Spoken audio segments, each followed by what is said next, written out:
গল্প সেদিন মুষলধারে বৃষ্টি ছিল। পূর্ব 17 লেখিকা আরিশা নূর ছদ্মনাম। আমাকে ভুলেও স্পর্শ করবেন না মহিব। আমি আর একদণ্ড এই বাসায় থাকছি না। আমাকে যেতে দিন। কাট কাট গলায় কথাগুলো বলে ফেলে সেজুতি। মহিবের মধ্যে কোনো ভাবান্তর হলো না। সে চোখ ছোট করে সেজুতির দিকে তাকিয়ে আছে। মেয়েটা আসলে বড্ড জেদি। আমি একবার যা বলি দুনিয়া উল্টে গেলেও তাই করি সেজুতি। মহিব বলে, ভালো তো। এক কথার মানুষ হওয়া খুব ভালো।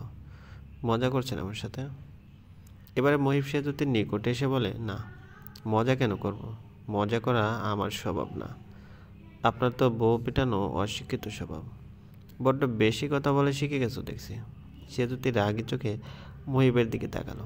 সত্য বলতে রাগ দেখিয়ে বর্তমানে তার কোনো লাভ নেই। মহিব আর রাগকে ভয় পায় না, বরং সেই মহিবকে ভয় পাচ্ছে। মহিবের ভেতরকার জানোয়ারকে সে ভয় পায়। কালকে রাতের কথা মনে পড়তেই তার শির দ্বারা খাড়া হয়ে যাচ্ছে। কি দুর্বিষহ ছিল। এখন সকাল, সূর্য উঠে গেছে অনেক আগে। রাতে তার জ্বর ছিল। ভাগ্যিস সুমি জলপট্টি দিয়েছিল, নাহলে মাথা ওঠাতে পারতো না সে। মাথাটা এখনও ভারী লাগছে। জ্বর ছাড়িনি গা থেকে এখনও। এর মধ্যেই মুহিব রুমে এসে দাঁড়িয়েছে এবং সেজুতিকে অসুস্থ দেখে তার নিকটে এসে যেই না তাকে ছুটতে যাবে, সেই মুহূর্তে সেজুতি কাট কাট গলায় বলে ওঠে, আমাকে ভুলেও স্পর্শ করবেন না মহিব। এই কথাটা শোনার পর থেকে মুহিব শটাং করে দাঁড়িয়েছে। একেবারে সেজুতির ধার ঘেঁষে দাঁড়িয়ে যে আছে সেই থেকে সরে চলে যাওয়ার নাম নেই। সেজুতি অবশ্য মাথা নিচু করে বসে আছে। একবার ওই জানোয়াররূপী মানুষটাকে দেখছে না সে। মুহিবকে দেখলে তার গা ঘৃণায় রিরি করে উঠছে। তার পাশে অবিক গভীর ঘুমে। পৃথিবীর অশুভ কোনো কিছুই তাকে ছুঁয়ে যেতে পারছে না। অবিককে দেখে মনে হচ্ছে কেউ যেন তাকে পরম যত্নে আগলে রেখেছে। সে চোখ সরিয়ে অবিকের দিকেই দৃষ্টি স্থির করে। তখনই মুহিব তার মুখোমুখি বসে পড়ে বিছানায়। সে বিছানায় বসতেই সে যদি উঠে দাঁড়াতে চাইলে মুহিব সুযোগ বুঝে তাকে জোর করে বসিয়ে দেয়। জোর করতে গিয়ে হাত দুটো শক্ত করে চেপে ধরে। এতে সেতুতে কোঁককে ওঠে। মুহিব বিস্ময় ভরা চোখে হাতের দিকে তাকালে দেখতে পায় তার হাতের রগের পাশ ঘেঁষে অনেকখানি কেটেছে। রক্ত জমাট বাঁধা, কিন্তু ড্রেসিং বা ব্যান্ডেজ নাই।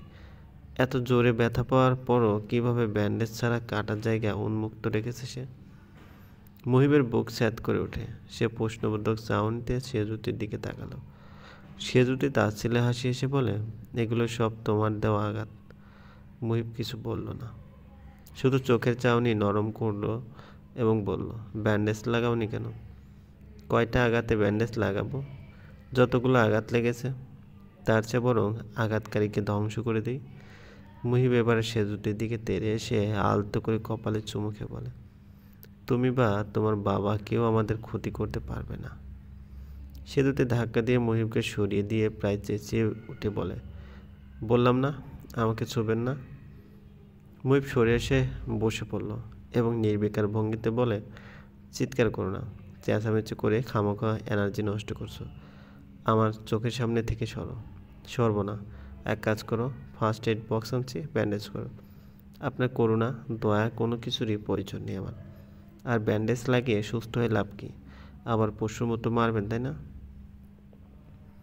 অযথা তুমি কালকে রাতের কথা মনে রেখে বসে আছো। সব ভুলে যাও। সেতুতে মহিবের দিকে তাকালো। তার চোখ দিয়ে যেন আগুনের ফুলকা বের হচ্ছে। আচমকা সে হেসে ওঠে, যা দেখে মহিবের অন্তর কেঁপে উঠল।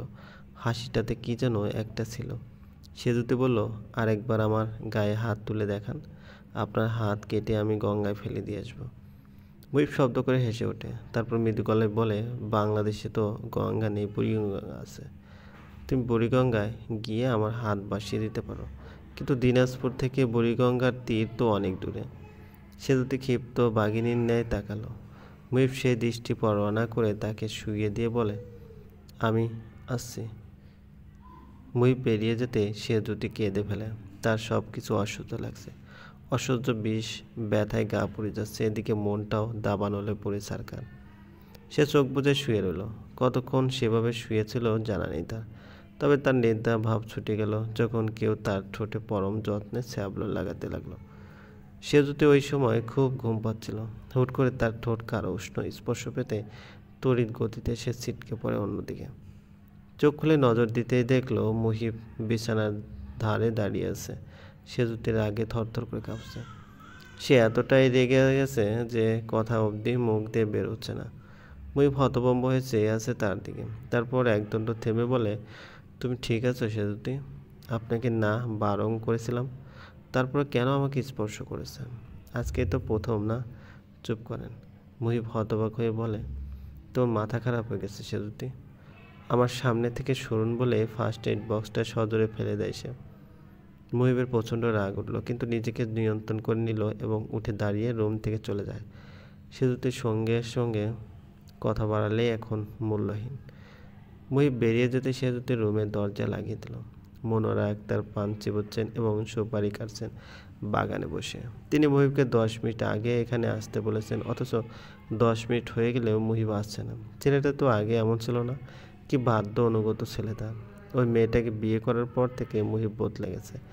কোনো কিছুতে তার ছেলের মন নেই। তারই ভুল হয়েছে, মুহিবের প্রস্তাবে রাজি হওয়া উচিত হয়নি। এ মেয়ে জাদু জানে, নিশ্চয়ই তার ছেলেকে কালো জাদু করছে, তাবিজ করছে না তো। মনোরা আক্তার পানির পিক ফেলেন, তখনই উদয় হয় মুহিব। তাকে সালাম দিয়ে বলে, আম্মা ডেকেছেন? বসো, কথা আছে তোমার সাথে। মুহিব চেয়ারে বসে পড়ল। কালকে ঝড় হওয়ার পরিবেশ ঠান্ডা, শীতল দমকা বাতাস এসে লাগছে। বাতাস লাগলে গায়ে কাটা ফুটছে যেন। মনোরা আক্তার সাবলীলভাবে বলে, আমার নাতি কী করছে? মুহিব অস্বস্তিতে পড়ে গেল। আম্মা ব্যাপারটা খুব স্বাভাবিকভাবে নিচ্ছে, কোনো হইচই করছে না, যেন ছেলের প্রথম পক্ষের সন্তান নিয়ে হাজির হওয়া খুব স্বাভাবিক। কী হলো, উত্তর দিচ্ছ না কেন বাপ্পা? ঘুমাচ্ছ? নামটা যেন কি আমার নাতিন? অভিক। ওই বিদেশি মেয়েটা কীভাবে মারা গেল? মুহিব ব্যথা জর্জিত গলায় বলে, জানি না আম্মা। মনোরা আক্তার এক দণ্ডের জন্য চুপ রইলেন, যেন কি বলবেন বুঝে পারছেন না তিনি। এদিকে মুহিবের অস্থির লাগছে। আচ্ছা, ভাইয়াকে সে কোনো দিন আম্মার সঙ্গে নারী ব্যবসার কাজে কথা বলতে শুনেনি, না কোনো দিন ওই দিকে দেখেও নি। ভাইয়া গাড়ির পার্টসের ব্যবসা আর পেট্রোলের স্টেশন নিয়ে ব্যস্ত থাকে।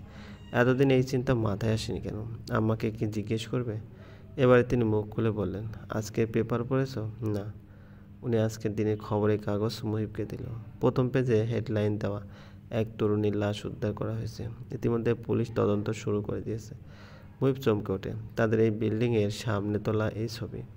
তার মাথা চক্কর দিয়ে ওঠে। কেমনে কী হলো? কি বললে এখন সে আম্মাকে? তাক দায়িত্ব দেওয়া হয়েছিল ব্যাপারটা ধামাচাপা দেওয়ার জন্য। এখন কি করবে সে?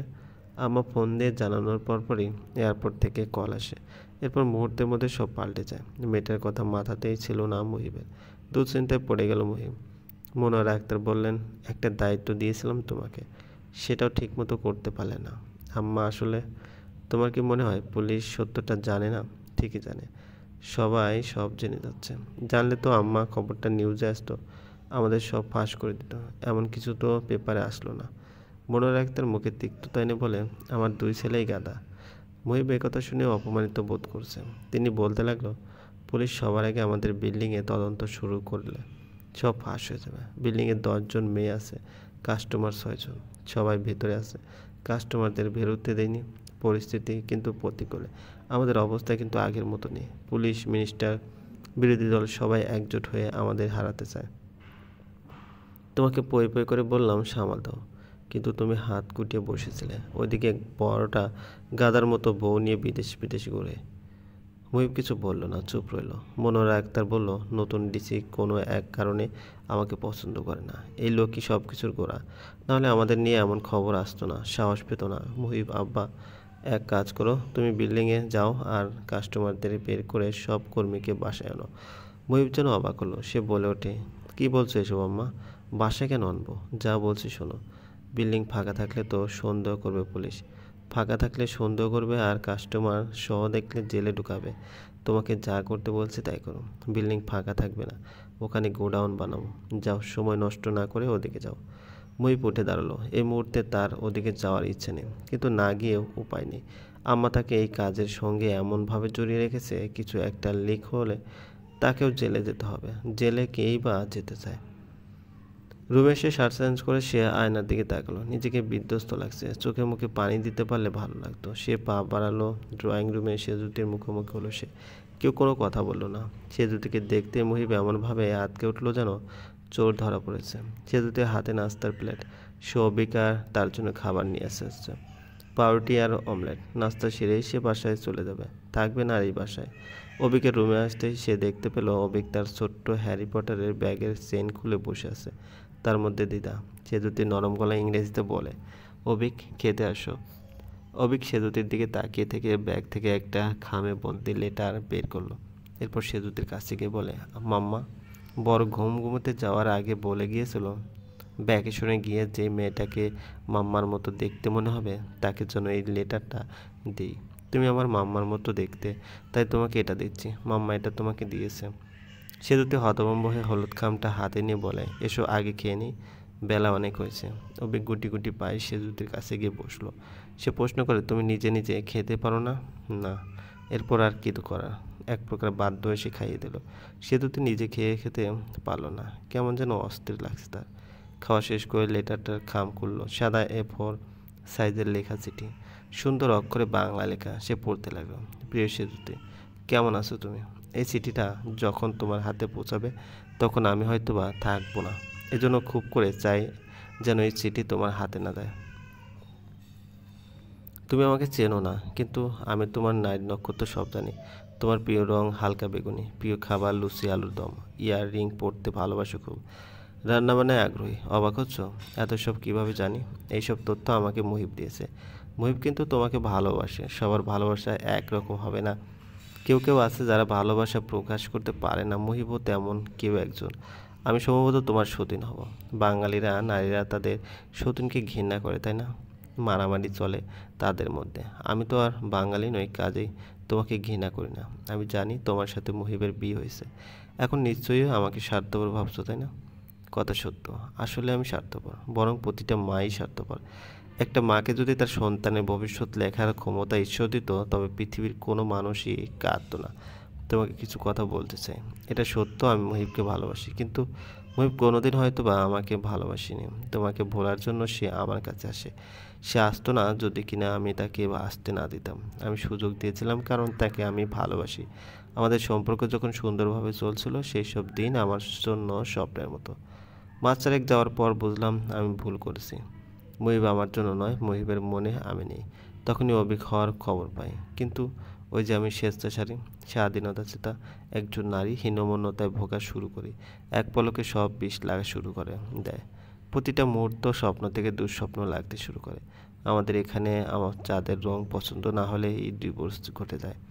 কথায় কথা বলছি, সেখানে আমি মুহিবের মনে কোথাও নেই। ঈশ্বরের কাছে দোয়া করতাম মুহিব যেন আমাকে ভালোবাসে, কিন্তু তা হয়নি। বলে রাখি আমি খ্রিস্টান। এমনও দিন গেছে রাতে পাশাপাশি বসে আমাদের মধ্যে তোমাকে নিয়ে গল্প হতো, তোমাকে নিয়ে কথা উঠলে এই মুহিবকে খুশি দেখাতো। কাজে কনসেপ্ট করার পর আমি অ্যাবর্শন করার সিদ্ধান্ত নিলাম, কেননা আমি বুঝে গেছি আমাদের সম্পর্কে কোনো নাম নেই। মুহিব রাজি না হলেও আমি আমার সিদ্ধান্ত অনড়। ব্রেকআপ করে ওয়াশিংটন চলে যায়। মুহিব জানতো আমি বাচ্চা নষ্ট করে মুভ অন করেছি, তাই সেও দেশে ফিরে যায়। এমনটাই হওয়ার কথা ছিল, কিন্তু ভাগ্য সহায় হলো না। আমার ব্রেন টিউমার ধরা পড়ে। ডক্টর জানালে অবশ্যই আমার শরীরের ক্ষতি করবে, আমার বডি অবশ্যটা সইতে পারবে না। সব মিলিয়ে আমি ভেঙে পড়ি। এরপর সিদ্ধান্ত নিয়ে মুহিবকে কিছু জানাবো না, বেবি জন্ম দিয়ে কোনো আশ্রমে রেখে আসবো। কিন্তু যখন ছোট্ট অবিক আমার কোল জুড়ে এলো, আমার সব এলোমেলো হয়ে গেল। আমার দুনিয়া বদলে গেল, আমার নিজ সত্তাটাও বদলে গেল। বুঝলাম কত বড় ভুল করতে বসেছিলাম। আমার ছেলেই আমার সব। ঈশ্বর স্বয়ং আমাকে পাপ করতে বাধা দিয়েছিল। সেদিন ছেলেকে নিয়ে শুরু হলো আমার সুখের সংসার। ডক্টর জানানো আমার কন্ডিশন যথেষ্ট ভালো, আই উইল সুন রিকভার। একটা অপারেশন হলো, আমি সুস্থ হলাম, সব আগের মতো। অবিককে নিয়ে আমার জীবন, যে জীবনে মুহিব নেই, কিন্তু ওই যে নিষ্পাপ একটা শিশুকে মারতে চেয়েছিলাম, পাপি আমি, তাই ঈশ্বর শাস্তি দিল। রোগটা আবার ফিরে এলো, ভয়াবহ আকার নিয়ে। এবার সারভাইভাল এর চান্স কম, তবু ট্রিটমেন্টে কোনো কমতি রাখছিল না। আমি আমার বাবা মায়ের একমাত্র সন্তান। আমার বাবার বিশাল সম্পত্তি, সেই সম্পত্তি সে শকুনের নজর আছে। আমি সেই নজর প্রতিরোধ করে চলতাম। অসুস্থ হওয়ার পর আমার সব সম্পত্তি টাকা অবিকের নামে উইল করা আছে, কিন্তু আমার ছেলের কোনো নিরাপত্তা নেই এখানে। আমার অবর্তমানে দেখা গেল টাকার লালসায় আমার ছেলেকে ওরা মেরে ফেললো। এই ভয়ে আমি অবিককে তোমার কাছে পাঠিয়ে দিলাম, শত্রু ভাবনার বাইরে পাঠিয়ে দিলাম আমার জানকে। মহিবের মুখে তোমার কথা শুনেও বুঝেছি তুমি খুব মায়াবী। তোমার মন দয়ার সাগর, সেই সাগর থেকে এক চিমটি দয়া কি আমার ছেলে পেতে পারে না সেতুতি? জানো সেতুতি, এই পৃথিবীতে সঠিক বলে কিছু নেই। যেমন ধরো, আমি অবিককে জন্মের আগে মেরে ফেলতে চেয়েছিলাম, এটা ভুল। আমার ওকে জন্ম দিলাম, সেটাও তো ভুল। মহিব আমার সঙ্গে সম্পর্ক স্থাপন করলো, সেটাও ভুল। আবার তোমাকে বিয়ে করলো, সেটাও ভুল। তাহলে সঠিক কি? আসলে সঠিক বলে কিছু নেই, বরং যে ভুল শোধরানো যায় সেটাই সঠিক। ভালো থেকো। অনেক দূরে থাকা এই ভিনদেশি মেয়েটা তোমাকে অনেক ভালোবাসে। আমার খুব ইচ্ছে ছিল তোমাদের দেশে গিয়ে একটা লাল শাড়ি পরে তোমার কাছে উপস্থিত হবো এবং তোমায় চমকে দেবো। এরপর পাশাপাশি দাঁড়িয়ে একটা ছবি তুলবো। তোমার পরনে লাল শাড়ি থাকা চাই। ইতি জুই। চিঠিটা পড়া শেষ হতে সেজুতির মনে কালো মেঘ জমা হলো।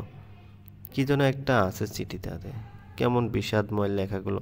নাকি মেয়েটা আর নেই জন্য লেখাগুলো বিষাদময়।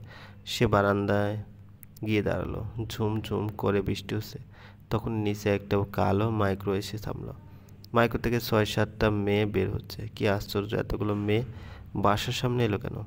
আশ্চর্য। দারোয়ান দরজা করে তাদের ভিতরে ঢুকতে দিল। চলবে। গল্পটি ভালো লাগলে অবশ্যই লাইক করবেন, কমেন্ট করে জানিয়ে দিবেন। ধন্যবাদ, ভালো থাকবেন।